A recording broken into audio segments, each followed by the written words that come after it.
Shabbat Shalom Mishpocha. Welcome to another edition of the Brit Chadasha Connections. This is Rabbi Yehuda coming at you with Torah portion number 32, and it's called Behar, which means on mount. And we're taking our Brit Chadasha, our new covenant, renewed covenant, New Testament passage from Matthew, chapter 5, verses 1 through 12, part of the Sermon on the Mount, the very famous sermon, you know, blessed are the this and blessed are the that. So let's get right into it. Because the Torah and half Torah portion both deal with blessings received for keeping the Torah and curses that you're going to reap for disobeying Torah, Yeshua too describes blessings here that are only meant for those who are Torah obedient. So chapter 5 verse 3 says, blessed are the poor in spirit. Okay, what does that mean? That's a little cryptic, isn't it? Blessed are the poor in spirit. Okay, this is what it means.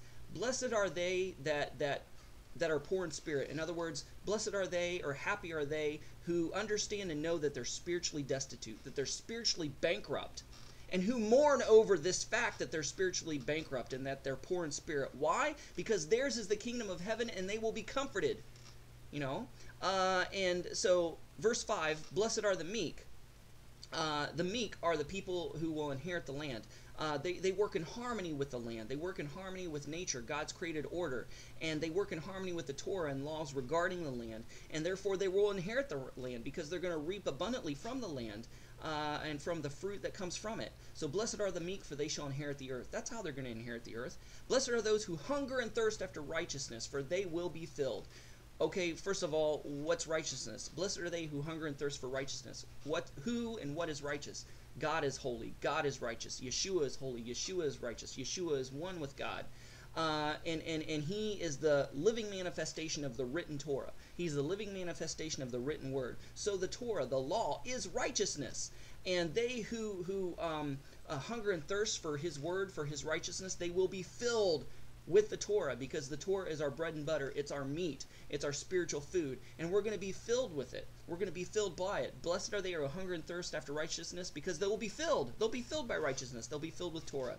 Verse 7 is sort of like Jewish karma, that what goes around comes around, and if you're merciful, you'll be treated mercifully. Kind of like Matthew chapter 7, verses 1 and 2, where Yeshua says, you know, watch out how you judge other people, because the way you judge other people is the very same way they're going to judge you back. Blessed are the pure in heart. How? How is the pure in heart blessed? By studying the Torah, the very heart of God, the very words of God, the very credo of God's heart. And in doing so, you'll see God. We don't have the privilege of seeing Yeshua face to face like his disciples and Talmudim did. We can't see God physically with our eyes in this flesh, because God is pure, God is holy, God is spirit. He can't be in the presence of that which is tainted and sinful. So, you know, no one can see God and live, is what the Torah and the Tanakh says. But we can see God spiritually by reading the Torah, because when we read the Torah, we see who God really is. We see his character. We see his holiness. We see his attributes. So blessed are the pure in heart, for they shall see God. They'll see God through his word. Verses 9 through 12 talk about how, you know, we're going to be blessed even despite our persecution.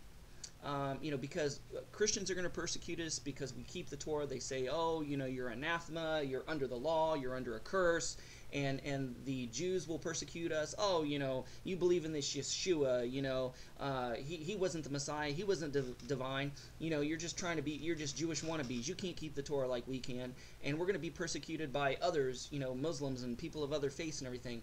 But the silver lining is that we're in good company, and that eventually we're going to inherit the kingdom of God, because those who endure to the end shall be saved, is what Revelation says.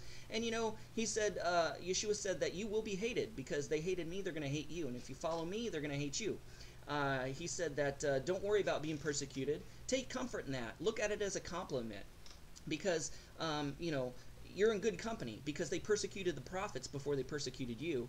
I remember Ahab calling Elijah the troubler of Israel. And he's like, what, me? The troubler of Israel? Dude, you're the one who's troubling Israel, you know, because you're an evil king. So blessed are you when you're persecuted, because they persecuted the prophets which are before you. We're not alone. We've got a great cloud of witnesses, according to Hebrews, right, that are cheering us on, that have gone before us, that have been persecuted before us. So we're in good company. We're in good standing. You know, we're not alone in this. So thank you so much for watching. Shabbat Shalom and Shavua Tov, everyone. Bye-bye.